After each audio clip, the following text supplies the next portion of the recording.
Donc la posture de Zazen, c'est un repère. On parle souvent de la sagesse du bouddhisme ou la sagesse du zen.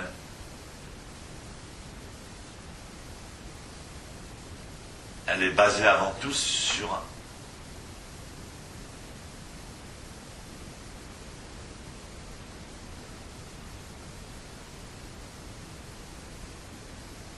on appelle ça le bon sens, un repère.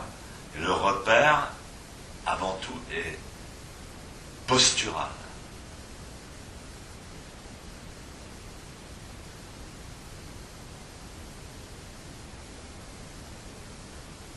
C'est-à-dire qu'on va se placer au sein de la réalité de manière totale, c'est-à-dire posturale, pas seulement de manière intellectuelle ou philosophique, des idées préconçues, une morale, un dogme. Non, on se place physiquement en équilibre.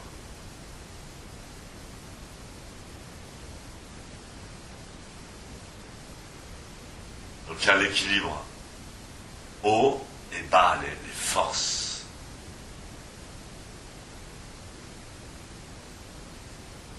Toujours les deux forces, j'en ai parlé cet été, la force centrifuge, la force centripète. Ce sont les deux forces fondamentales. Donc la force de gravitation et la force centrifuge.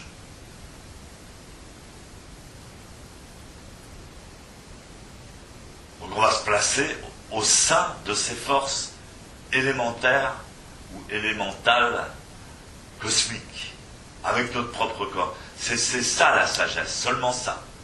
Il n'y a rien, il n'y a pas, la pensée n'est pas nécessaire. Et on va se...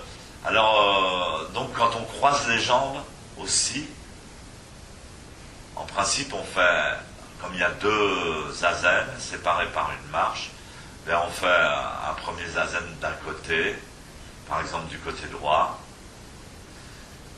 et le deuxième, après la marche, du côté gauche.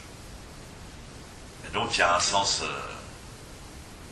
aussi vers la droite ou vers la gauche.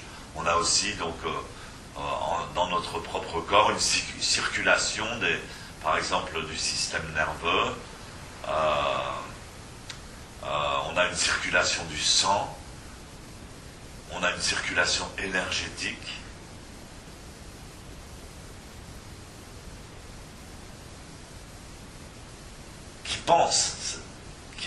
Par exemple le sang, notre sang,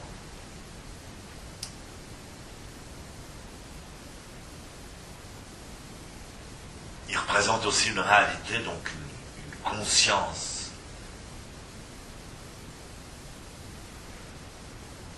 Suivant qu'il monte vers le cœur ou qu'il en redescend. Le système de circulation du sang. Il y a aussi le cerveau, l'hémisphère gauche du cerveau, l'hémisphère droit du cerveau. Donc l'élément droite-gauche est aussi important. Et c'est par rapport à cela qu'on va simplement s'orienter, se rééquilibrer. Et on va voir que quand on passe d'une jambe, de la jambe droite au-dessus ou de la jambe gauche au-dessus, eh bien il y a tout le corps qui se repositionne.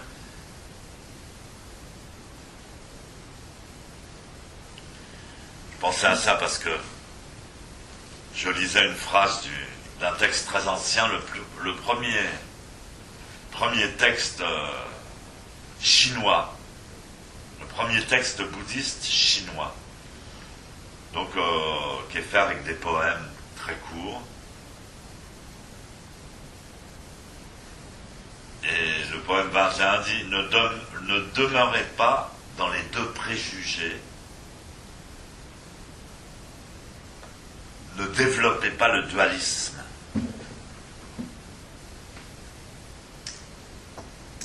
Donc on a un côté côté une circulation montante, descendante, hein, chaleur, fraîcheur,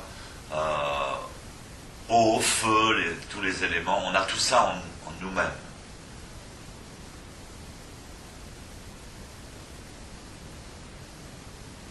Clair, obscur, inspiration, expiration. Et ce qu'on cherche, c'est à s'harmoniser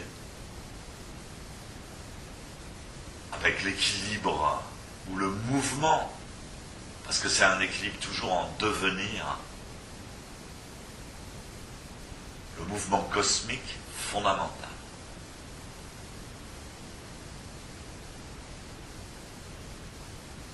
Donc l'expérience du zazen, elle est inconsciente. Ça se passe dans nos cellules, ça se passe dans nos atomes. On se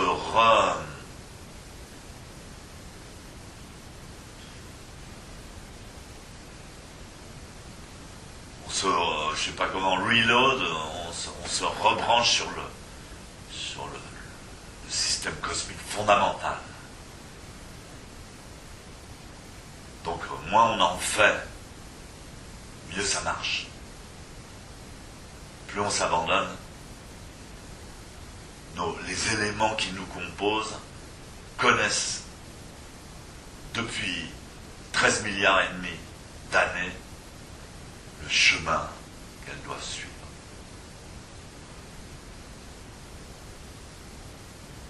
Donc c'est ça le zazen. Et c'est de cette expérience que va découler éventuellement la sagesse et une façon de penser, une conscience plus équilibrée, plus naturelle, pas extrême. Souvent dans les religions, il y a beaucoup de... Justement, on développe le dualisme. Il y a les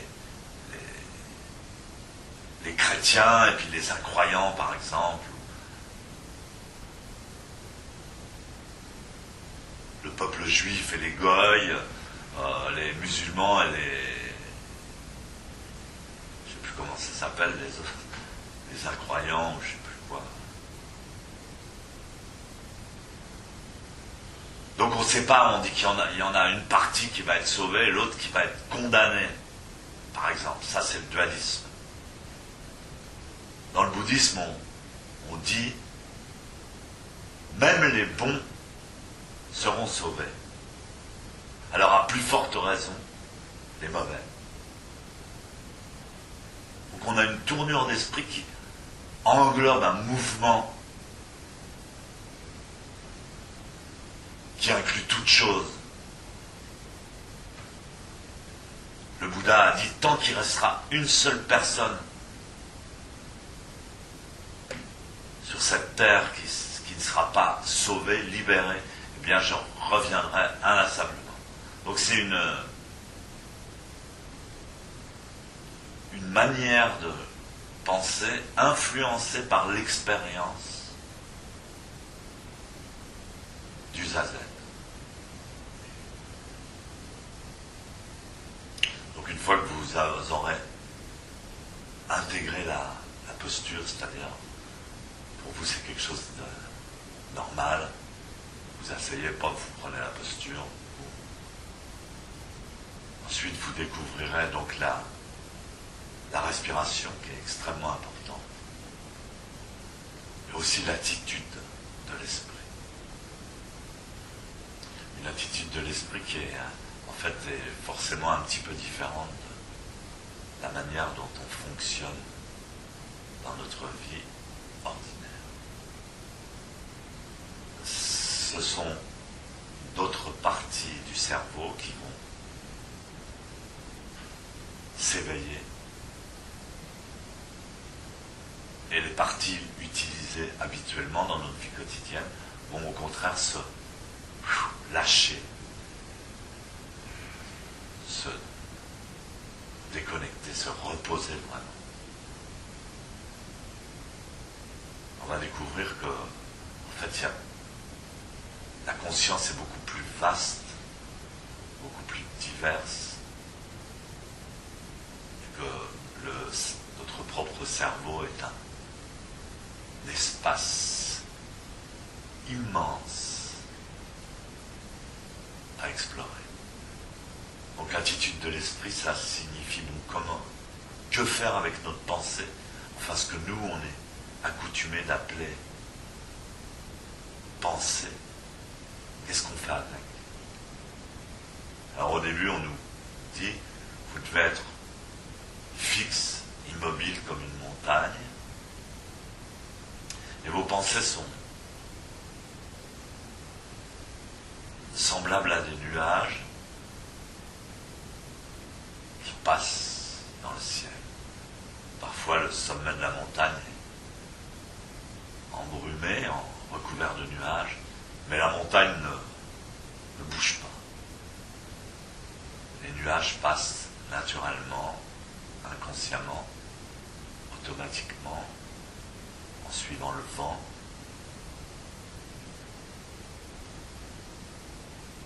Laissez passer, juste laisser passer les pensées, sans les chasser, sans les entretenir. C'est la base de l'état d'esprit pour les débutants. Ensuite, on apprend à faire face à la peur, un petit peu l'angoisse qu'on a de la douleur, de lâcher un peu le corps physique. Donc ça implique, ça entraîne en fait une grande évolution avec le temps et la pratique du comportement même face à nos réalités, à notre réalité. Vous savez que c'est très rare de voir des gens assis immobiles dans une vie qui s'immobilise. Donc c'est une sorte d'initiation, le fait de ne pas bouger comme ça pendant 1 heure. Et en fait, cette immobilité, c'est seulement une immobilité de notre entité individuelle, de notre ego. Sans dire que, en réalité, on participe au mouvement géant et interdépendant du cosmos. Ne serait-ce que parce que la Terre tourne sur elle-même et autour du Soleil. Le système solaire avance, il n'est pas immobile. Le Soleil avance, toutes les planètes qui gravitent autour du Soleil avancent dans le cosmos infiniment. Et participent aussi au mouvement immense de la galaxie, etc. Donc dire qu'on est immobile, ça sera un petit peu présomptueux.